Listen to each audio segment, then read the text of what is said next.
Boa tarde, meus irmãos. Sejamos todos muito bem-vindos a esta casa. Que a paz e o amor do Mestre Jesus nos envolva também os nossos irmãos desencarnados que aqui vêm para estudar conosco, a espiritualidade benfeitora que vem nos auxiliar, e que sejamos todos muito bem-vindos. Para dar início, eu vou ler uma mensagem, é uma mensagem da espiritualidade superiora, que foi recebida aqui na casa, numa das nossas reuniões mediúnicas. Amados irmãos, que a paz de nosso Senhor Jesus Cristo faça-se em vossos corações, aliviando, trazendo sempre vibrações sublimadas de muita paz e esperança. Meus irmãos, é da lei a progressão dos mundos e o planeta Terra, cocriado pelo Mestre Divino Jesus, com tanta ternura, com tanto amor, atinge o patamar de elevar-se na escala dessas escolas.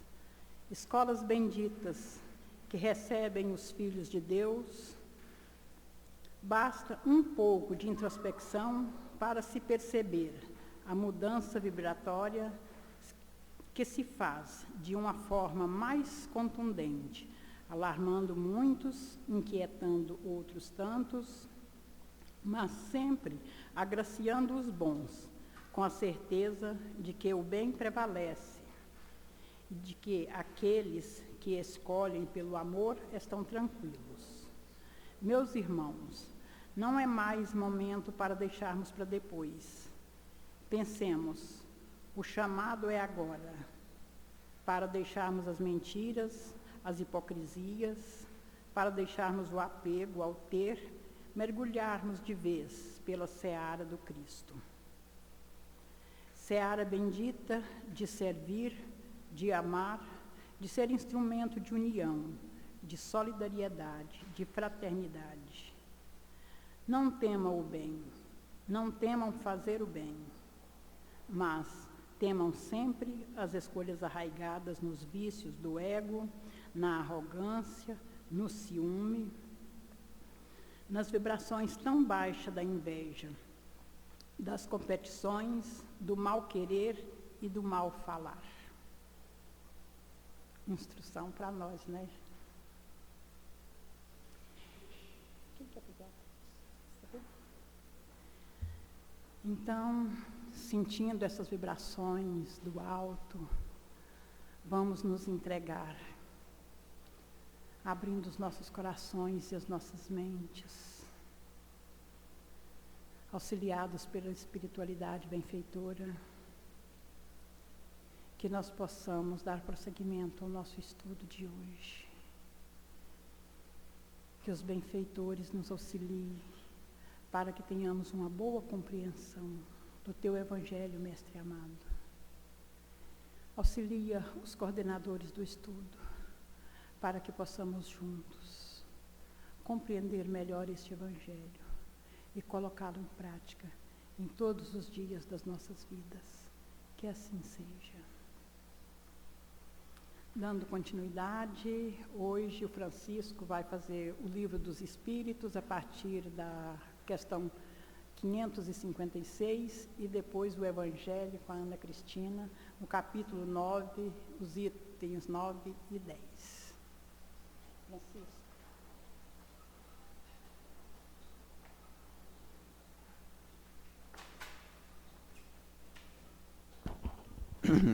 Boa tarde, meus irmãos. Boa tarde a todos. Nesta tarde nós vamos dar continuidade ao estudo do Livro dos Espíritos. Estamos fazendo no capítulo 9 do Livro dos Espíritos, que fala, esse capítulo 9, da segunda parte, ele fala do poder oculto dos talismãs e dos feiticeiros. Então, no último domingo, a gente ouviu a explanação sobre a questão 555, né, falando sobre qual era o qualificativo, o que os espíritos nos falam sobre o qualificativo de feiticeiro, né? Só para a gente pegar o fio da meada, vamos ler de volta aqui a questão. Que sentido se deve dar ao qualificativo de feiticeiro? E os Espíritos respondem: esses a quem chamais feiticeiros são pessoas, quando de boa fé, que possuem certas faculdades como o poder magnético e a dupla vista. Como fazem coisas que não compreendeis, as julgais dotadas de poder sobrenatural. Vossos sábios não passaram muitas vezes por feiticeiros aos olhos dos ignorantes.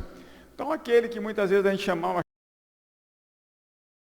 tinha muito, né, esses indivíduos que faziam coisas que, pelo fato de nós não entendermos a maneira com que eles faziam, né, aqueles procedimentos, né, a gente achava, né, que eles eram feiticeiros.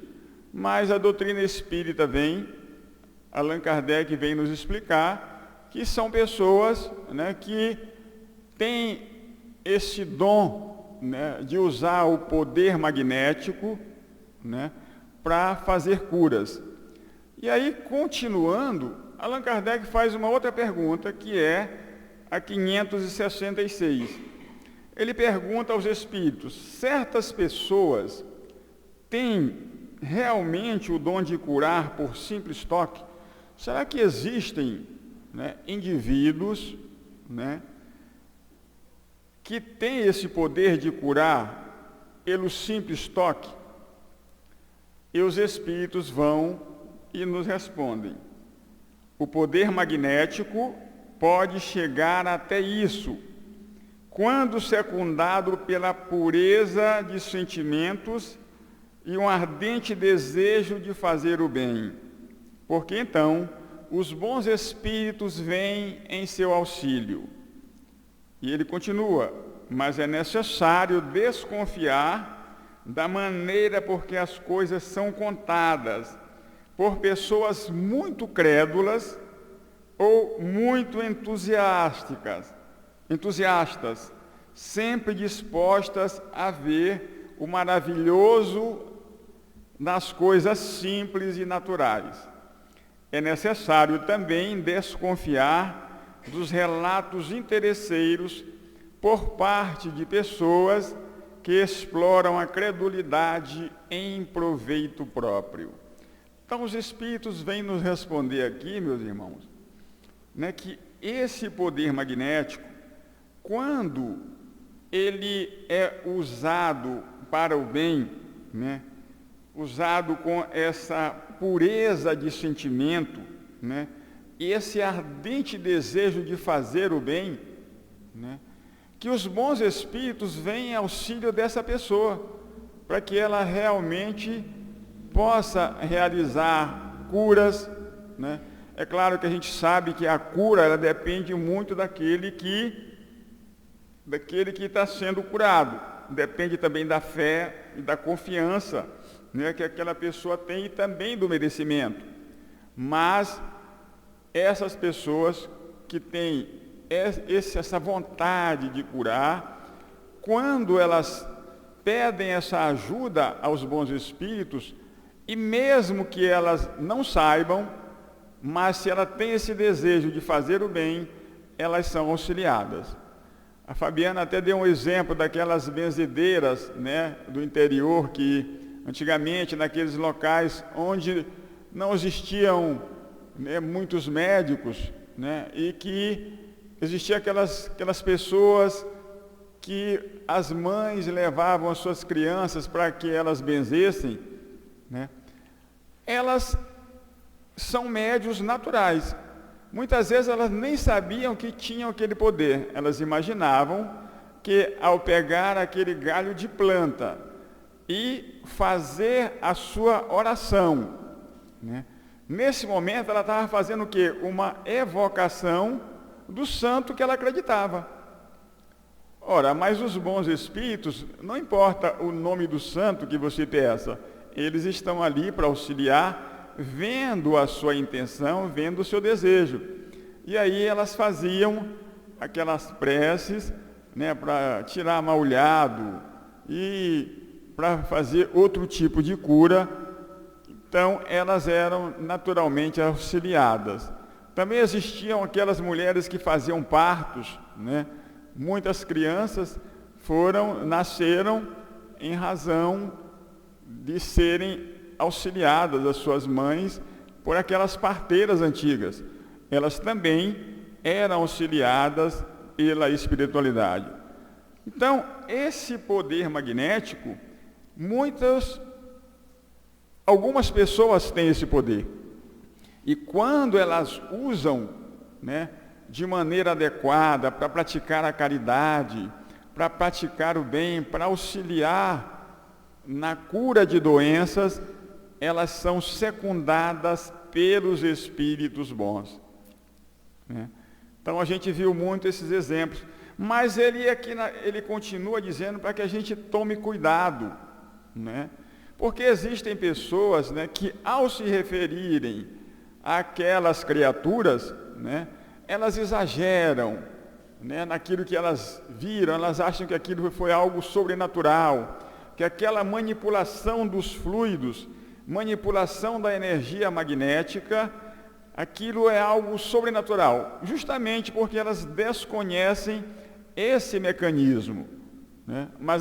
Mas o Espiritismo vem nos explicar essas questões, que essas pessoas que trazem, são médiuns curadores, que a doutrina espírita nos fala, elas trazem este dom e elas curam pelo toque quando elas têm essa boa intenção, né? E as pessoas que não conhecem, às vezes exageram, a pessoa fez isso, fez aquilo, né? E ficam entusiasmadas e contam coisas que parecem ser sobrenaturais. Mas isso está dentro da lei de Deus e é um processo natural. Existem também aqueles outros que se vangloriam, o médium às vezes querendo ter para si aquele reconhecimento, às vezes ele, por orgulho, por vaidade, né, para chamar a atenção sobre si e também para tirar benefício disso, ele começa a divulgar seu nome, né, para que ele possa ser beneficiado, né, com as pessoas que ali vão, e muitas vezes tem que pagar pelas consultas que são feitas. Então ele recomenda que nós tenhamos cuidado com essas duas situações, para que a gente não venha a cair em erro e acreditar, né, que aquelas pessoas têm poderes mágicos que podem fazer tudo. E aí ele continua na próxima pergunta, que é a 557, só que aqui ele muda a questão aqui, não está mais em talismãs e feiticeiros. Aqui ele pergunta sobre as bênçãos e a maldição. Então, na 557, Kardec faz a seguinte pergunta: a bênção e a maldição podem atrair o bem e o mal para aqueles a quem são lançadas? Por exemplo, eu desejo o mal para uma pessoa, né, e começo a emitir pensamentos negativos para que ela se dê mal na vida, para que ela não consiga aquilo que ela quer, né, porque ela me prejudicou, porque ela fez algum mal para mim. Será que o fato de eu desejar mal para aquela pessoa, de eu amaldiçoar aquele meu irmão, será que essa maldição pega nele? Ou então, quando eu desejo fazer o bem para alguém, né, eu começo a orar por aquela pessoa, será que aquele bem que eu estou desejando para ela consegue atrair para ela aquilo que eu estou desejando? Ou não? É isso que ele está perguntando. Se eu desejar o mal, se pega, e se eu desejar o bem, se também a pessoa tem benefício por eu estar desejando o bem para ela. Então, os espíritos respondem: Deus não escuta uma maldição injusta, e aquele que a pronuncia é culpado aos olhos de Deus. Então, quando a gente deseja uma maldição para alguém, que ele se dê mal na vida porque ele nos prejudicou, dependendo da situação, por mais que a gente tenha aquela vontade, porque muitas vezes esse desejo também é uma vingança da nossa parte, a gente quer se vingar daquela pessoa, por alguma razão, por mais que a gente deseje aquilo, Deus, dependendo da situação, não permite que aquela pessoa seja atingida por esses pensamentos. Porque quem pode fazer a justiça divina, só quem pode fazer é Deus. Mas muitas vezes a gente, querendo se vingar de alguém que nos prejudicou, a gente quer que aquela pessoa se dê mal na vida. Mas é a vontade nossa. E quando isso não tem nenhuma razão de ser, Deus não permite que aquela pessoa seja atingida por aquela maldição que eu estou querendo para o outro. Porque às vezes não tem razão de ser, é apenas eu que estou querendo.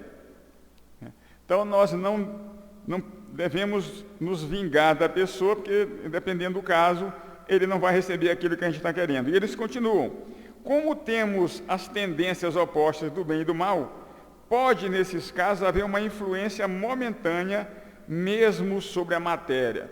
Então a gente observa o seguinte: às vezes a gente emite um pensamento negativo contra alguém, desejando-lhe o mal.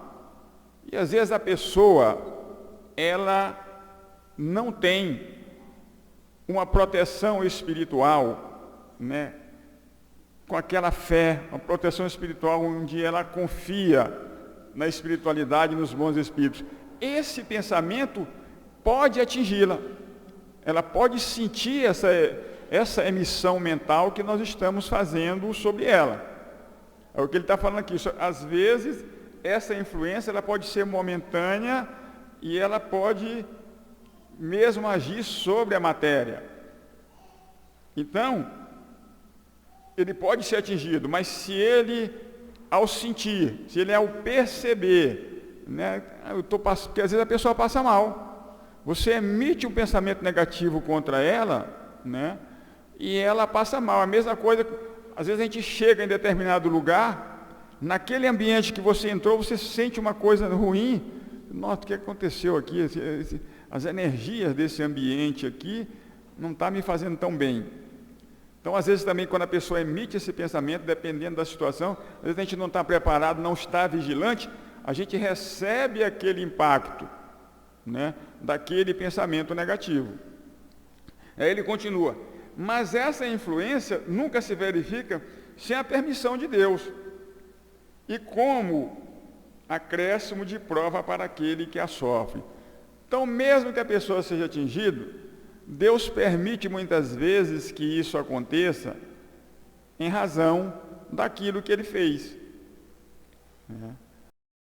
Alguém, ou então com uma prova para ele, para que ele não repita mais aquela situação de prejudicar a outra pessoa. Então, às vezes, ele vai passar por essa prova, onde ele começa a sofrer essa influência e ele começa a pensar: puxa, por que está acontecendo isso comigo? Quando ele pensa, tenho passado mal, por que está acontecendo? O que está ocorrendo comigo? E aí, quando ele pede a ajuda espiritual, essa ajuda vem. Mas ele continua: de resto, o mais frequentemente, se maldizes os maus e bendizes os bons. Geralmente, uma pessoa que é mau, a gente maldiz ela. Ele está sofrendo, ele merece sofrer. Esse homem é mau mesmo, essa pessoa é má.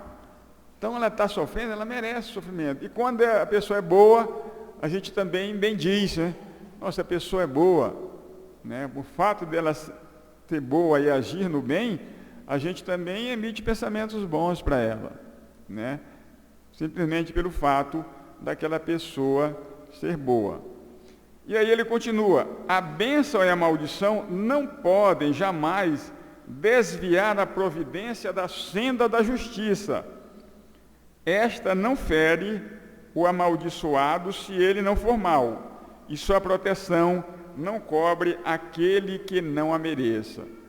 Então, as bênçãos divinas, né, que estão a cargo da providência, da justiça divina, elas atingem aqueles que, em razão de ter praticado o mal, eles vão receber essa sobre eles, mas há uma permissão de Deus para que ele passe por aquela expiação, para que ele passe por aquela dificuldade, porque isso serve de experiência na vida dele, né? Então, nós não devemos fazer justiça, né, com as nossas próprias mãos. Por quê? Porque a justiça de Deus é perfeita. Ela sempre age, né, de acordo com aquilo que a gente faz. Por isso que está escrito no Evangelho: a cada um de acordo com o seu merecimento. A cada um será dado de acordo com aquilo que ele faz, de acordo com aquilo que ele merece. Se ele praticou mal, né, muitas vezes ele tem que passar por uma situação semelhante para que ele sinta, né, aquilo que ele fez com o outro, o prejuízo que ele causou a outra pessoa. Então, só terminando aqui, questão 558, e já passa para um outro capítulo, que é para o capítulo 10, a ocupação e missão dos espíritos. Os espíritos cuidam de outra coisa além do seu melhoramento pessoal? Nós, na condição de espíritos, né, porque o nosso objetivo é nos melhorarmos, né, pessoalmente. E ele está fazendo uma pergunta geral aqui. Se os espíritos, né, e aqui a gente está falando dos desencarnados, né, se além do melhoramento pessoal de cada um, porque o espírito ele evolui tanto no plano material quanto no plano espiritual.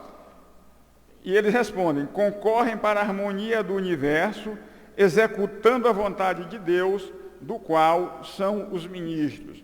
Então, são os espíritos, né, superiores, né, que têm essa missão de concorrer para que o universo seja harmonizado, né? E os espíritos estão em toda parte, esses espíritos, e eles trabalham constantemente. E ele continua dizendo aqui: a vida espírita é uma ocupação contínua. Muitas vezes a gente acha, né, porque nos foi passado assim, que ao deixar o mundo material e passar para o mundo espiritual, que nós vamos ficar lá nos refestelando com as coisas boas do mundo espiritual. E eles dizem aqui: não, a vida espiritual é uma ocupação contínua, tem que continuar trabalhando lá para nos melhorar, né? Mas nada tem de penosa como a da terra, pois não está sujeita à fadiga corporal, nem às angústias da necessidade. Quando nós estamos encarnados, nós precisamos descansar, né, porque o corpo precisa do repouso. Mas na condição de espíritos, esses espíritos que concorrem para essa harmonia do universo, eles, no mundo espiritual, eles não têm essa fadiga que nós, quando estamos encarnados, nós temos esse cansaço e a gente precisa repousar. Eles trabalham continuadamente para o seu melhoramento, para o seu crescimento. E que Deus nos abençoe agora e sempre. Que assim seja.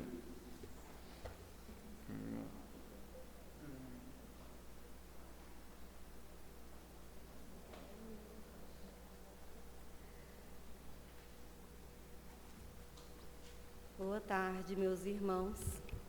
Que o Mestre Jesus conceda paz a cada um de nós, que a espiritualidade benfeitora possa derramar muito amor, muito carinho sobre cada um de nós.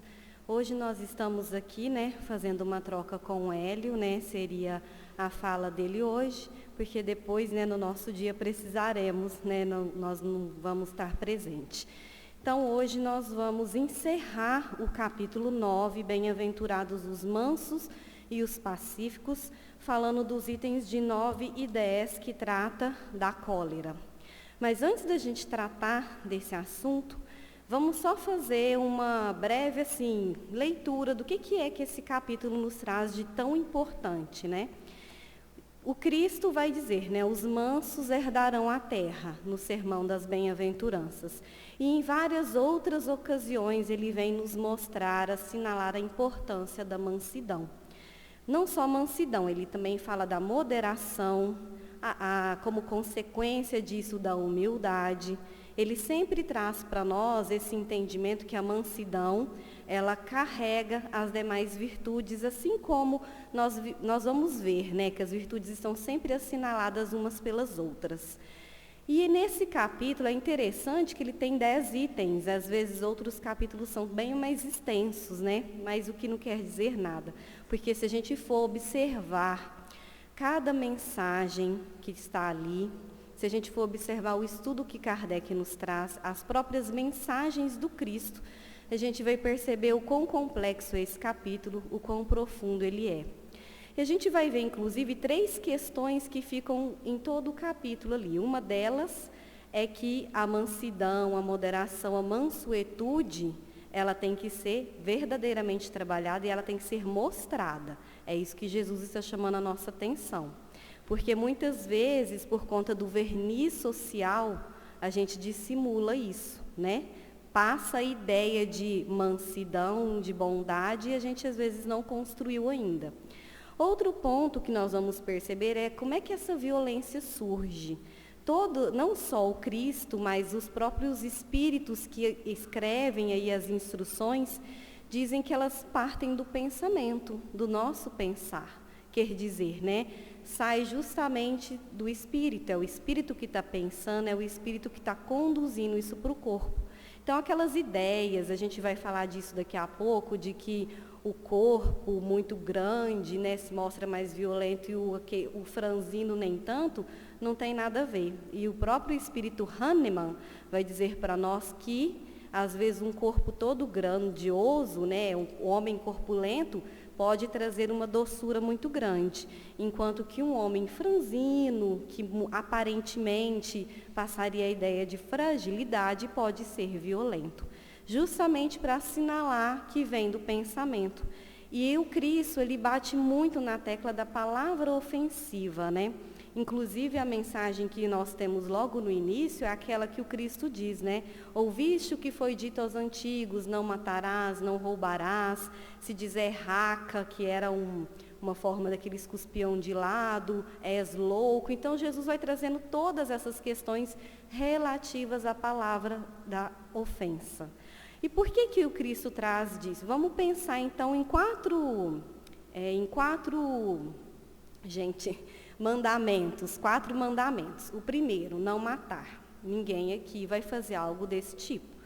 Nós, graças a Deus, já evoluímos o suficiente, está tudo certo. Mas, literalmente, não vamos fazer. Mas será que a gente não faz isso de forma metafórica? Como? Bom, será que eu não mato esperanças de alguém que diz ter um sonho e eu digo que esse sonho é inútil? Será que eu não roubo também, metaforicamente, Eu não roubo o equilíbrio, a paz de alguém, levando a essa pessoa a ter acessos de cólera? Será que eu digo honrar pai e mãe? Tudo bem, dou atenção, tenho os cuidados com os meus pais, mas será que eu sou capaz de entender que um pensamento diferente do meu deve ser considerado? E se eu acho o pensamento dessa pessoa, dos meus pais, ultrapassado, em que medida eu posso condenar isso? Eu posso? Outro ponto também que a gente tem que pensar, não levantar falso testemunho. A gente nunca mente para nós, para o outro. A gente nunca maldiz alguma coisa. Olha que interessante, né? O Francisco falou disso agora. Falou a respeito exatamente desse desejar o mal, desse lançar o pensamento negativo. E a cólera é uma consequência disso. Outro ponto também que a gente vai perceber nesse capítulo é que o Cristo fala assim, que os mansos herdarão a terra, né? Mas como? Os valores são do Espírito, né? Para que a gente vai herdar a terra, o plano material? Aí a gente vai entender que a gente não precisa, né? Quando a gente vai evoluindo, a gente vai alcançando essa purificação. Mas a matéria ela é muito importante para intelectualizar o espírito. Então, o que a gente precisa entender? Que enquanto aqui estamos, temos que trabalhar em prol da nossa evolução, como do outro também. Estamos aqui para trabalhar de forma solidária e coletiva. Então, esses bens da terra, eles têm que ser aquele usufruto de cada um de nós e com muita responsabilidade. É que às vezes a gente não age assim, a gente age na ganância, querendo só para nós, e aí começa as guerras, as intermináveis guerras. E aí a gente vai então que pacificar, né? A Fabiana já nos trouxe isso em várias palestras. Pacificar é um dos movimentos mais difíceis, porque a gente tem que já ter distribuído tantas virtudes, né? Inclusive a da humildade. E a gente entende agora como esse capítulo se apresenta de forma tão profunda como um chamamento para todos nós.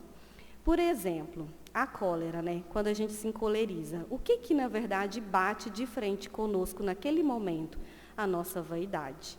Por quê? Porque a gente acha que construiu alguma coisa que não foi construída ainda. Então, aquilo nos fere.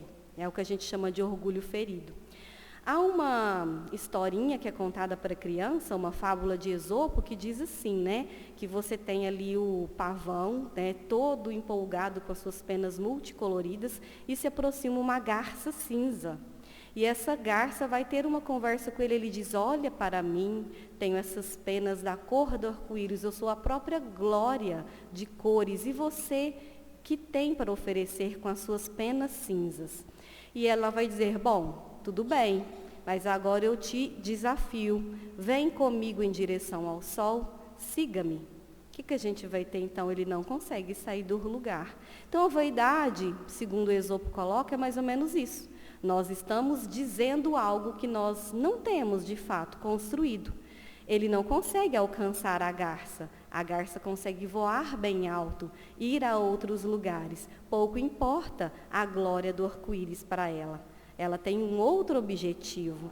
E a vaidade é mais ou menos isso. A gente acredita em algo, tenta impor algo, que é o que o Lázaro vai falar do verniz social nesse capítulo, e a gente acredita nisso, só que aí que está, quando nós somos feridos nisso, nós nos encolerizamos. Então, essa doçura que o Cristo pede para a gente trabalhar, ela tem que ser trabalhada de verdade. É o olhar em essência. O que é isso? A gente não pode ficar olhando para nós, achando que a gente é só esse exterior. As exterioridades não importam para o Cristo. Importa a nossa essência espiritual. O tempo todo Jesus nos convida a isso. O tempo todo ele expõe essa necessidade da gente olhar em essência. Aí a gente tem uma mensagem muito bonita também, que é a paciência, que é a ciência da paz, né? Que é justamente aquela capacidade de nós termos, assim, de ver os nossos erros, os nossos equívocos, mas de trabalhar cada um deles. Aí entra também a coragem. A coragem, olha, eu tenho essa imperfeição e vou no encalço dela. Não desistir jamais. Mas para isso a gente tem que ter humildade, para poder reconhecer que erra, assim como o outro também erra. Porque a cólera, o que está de mãos dadas, de braços dados com a cólera? O orgulho. E então a gente vai para as mensagens em si, que é de um espírito protetor e de Hahnemann. Vamos para a primeira, né? O que o Espírito diz? Ele diz assim, que por conta do nosso orgulho, a gente desenvolve uma visão, primeiro material, de que a gente possui tudo, que tudo é nosso, por conta do orgulho. Não só material, ele vai dizer que também, quando a gente conquista qualidades, a gente pode também se achar melhor que o outro. Então, ele vai trabalhar com essas duas vertentes. Uma, que você se considera, eu consegui aquilo porque eu fui atrás, a minha meta, meu objetivo foi e deu certo. Está tudo certo, mas fazer disso, que eu sou melhor que o outro, é que está errado. Se eu assumir alguma qualidade da paciência, o outro não, eu tenho de auxiliá-lo a conquistar, assim como ele me auxilia em outro ponto. Mas é que às vezes a gente não pensa assim.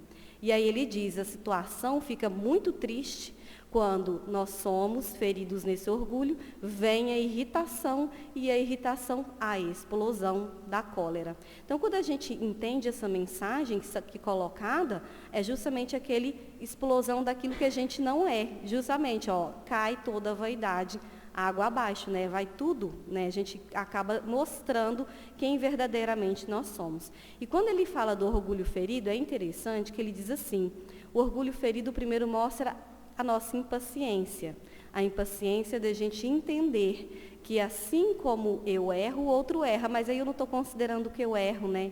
Então, estou vendo só o outro, então estou julgando o meu próximo.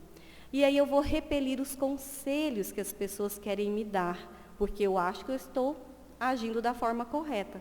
Acontecendo tudo isso, onde que eu vou cair? Nas malhas do sofrimento. Aí a gente entende Kardec quando ele fala lá na Justiça das Aflições, que a maioria das aflições é da presente existência, porque são essas situações que nos levam a ela. Aí quando você está no clímax da cólera, que diz o Espírito aqui, tudo se despedaça, ele usa essa palavra. A relação com as pessoas queridas, despedaçamos objetos porque fazemos atitudes de grosseria, e o nosso interior, principalmente o nosso equilíbrio. Tem uma história que está no Momento Espírita, que, segundo o Momento Espírita, foi retirado de coisa do Chico, né, a Alvorada Cristã, que é assim, para a gente entender como que o veneno da cólera vai passando adiante. Primeiro foi o rapaz que estava sendo demitido, e o gerente recebeu uma carta dele com muitos impropérios e instigamentos. O gerente, lendo aquilo, ele estava no direito dele de demitir o funcionário, mas ele leva o veneno da cólera para casa. Na hora do almoço, ele encontra a esposa. Com muita raiva, muita cólera, vai reclamar da esposa, que ela não sabe fazer o almoço, que ela não cuida dos sapatos dele, que está tudo desorganizado.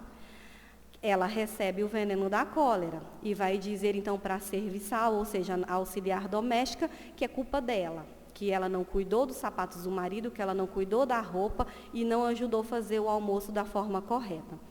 A auxiliar vai sentir também o veneno da cólera e vai ver um cão dormindo e vai agredir fisicamente esse cão. Esse cão vai ficar nervoso porque ele estava dormindo e foi acordado com uma agressão, vai morder uma vizinha que estava passando. A vizinha também, levando o veneno da cólera adiante, vai na farmácia dizer que ninguém atende ela direito e que ela está muito machucada. E aí o rapaz da farmácia vai receber, vai ficar com aquele veneno, mas por enquanto ele não explode com ninguém. E vai embora para casa à noite. Chegando em casa, ele inicia esse processo. Mãe, eu não aguento mais esse trabalho. Chega, eu estou cansado. As pessoas estão sempre reclamando. E a mãe dele escutando, e a mãe dele escutando. De repente, a mãe fala, está tudo certo, meu filho. As pessoas têm dias ruins. Hoje foi um dia ruim para você, mas vai melhorar. E aí, o veneno se encerra ali.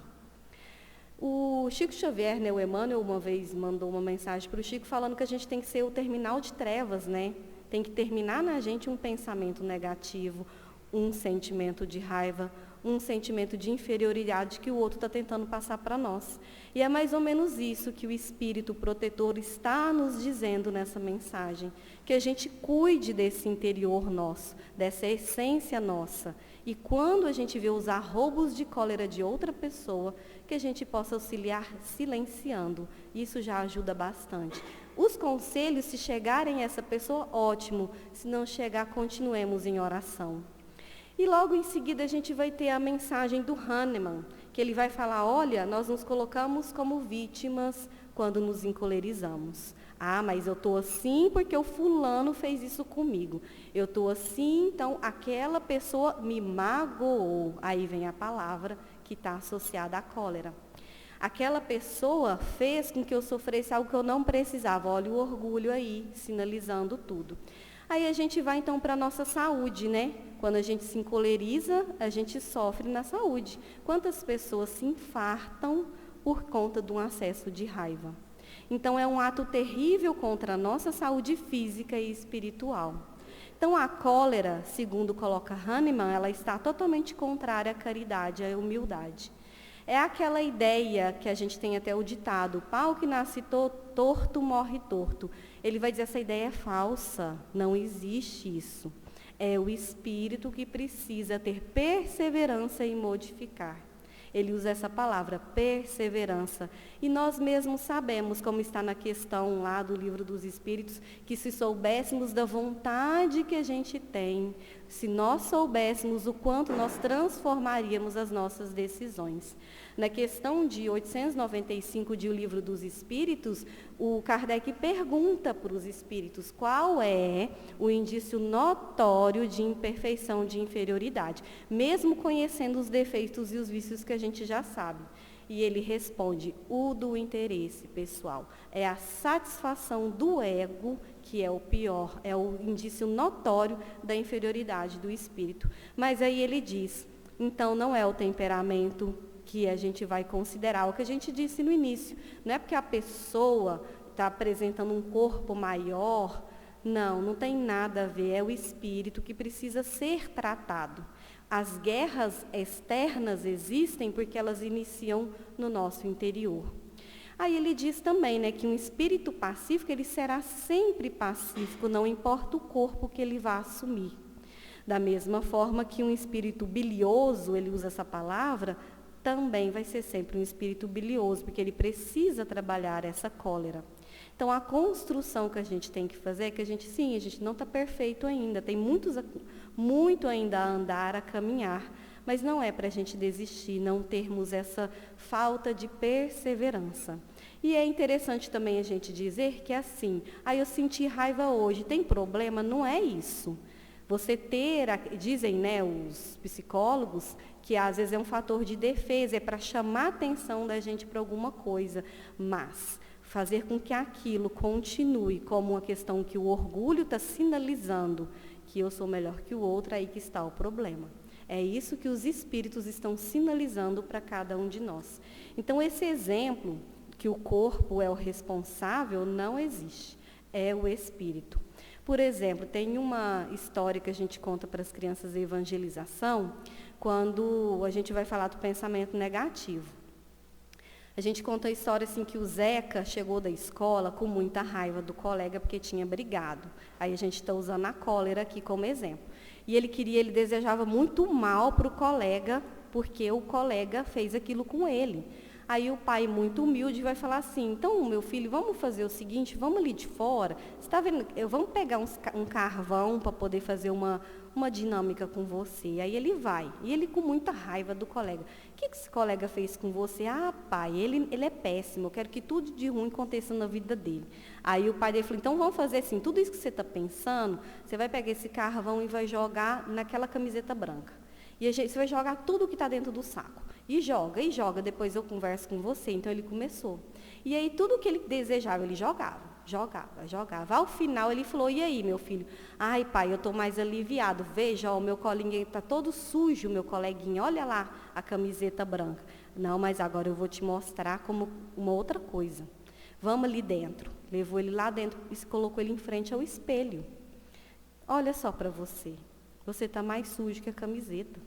Você só consigo ver os seus olhos e os seus dentes, de tão sujo que você está do carvão. Então, entenda, meu filho, toda vez que a gente lançar um pensamento negativo, a gente vai ficar mais sujo do que o pensamento que a gente está enviando. Então, essa história que a gente conta para falar do poder, né, desse pensamento negativo, a gente precisa cuidar disso. Olha o que a gente não aprende também com essa lição que o pai ensinou ao Zeca. Então, que a gente tenha autenticidade quando a gente tiver raiva de dizer porque a gente está tendo raiva. Porque isso aí ainda é um processo para cada um de nós. Mas que a gente não se esconda no orgulho, que a gente faça o contrário. Comecemos a utilizar de humildade, que é o ponto de vista de que somos todos filhos de Deus, somos todos irmãos em humanidade, vamos errar, vamos nos equivocar e por isso a gente tem que entender o que o outro também necessita. É claro, às vezes são situações muito difíceis. Aí vem aquela mágoa porque a gente não consegue lidar. Façamos orações. Busquemos Jesus, busquemos o Espiritismo, que não deixa da gente perceber o quão importante é estar aqui hoje, é uma grande oportunidade. E jamais esqueçamos que Deus quer a felicidade de todos nós. E Ele confiou a cada um de nós essa existência material porque Ele sabe que nós estamos prontos para vencer. Superarmos nossos medos, as nossas dificuldades e continuar conquistando as nossas virtudes. Que o Mestre nos abençoe.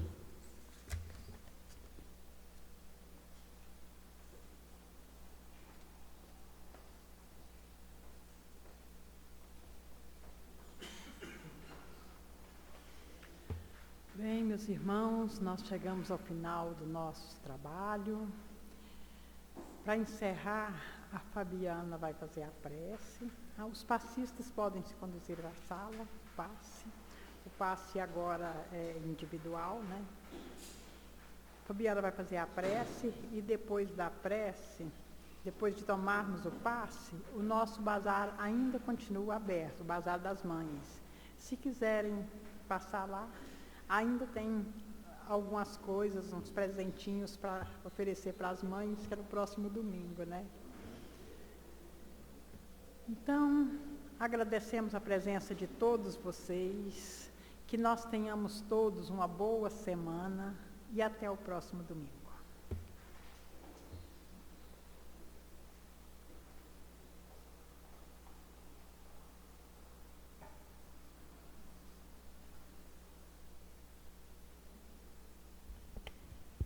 Então vamos, nesse instante, fechar os nossos olhos e abrir a nossa alma à espiritualidade benfeitora, nos preparando para o trabalho do passe, rogando ao Mestre Jesus a magnetização das águas, que sejam transformadas na medicação necessária ao corpo e ao espírito. E nessa oração, roguemos por cada um de nós, pela nossa semana, que possamos ser instrumentos de amor, de paz, de serenidade e esperança, que possamos espargir em nossos olhares, palavras, sorrisos, a Tua doutrina, Jesus, consoladora, que ampara e que fortalece. Pai nosso, que estais no céu, santificado seja o vosso nome. Venha a nós o vosso reino. Seja feita a vossa vontade, assim na terra como no céu.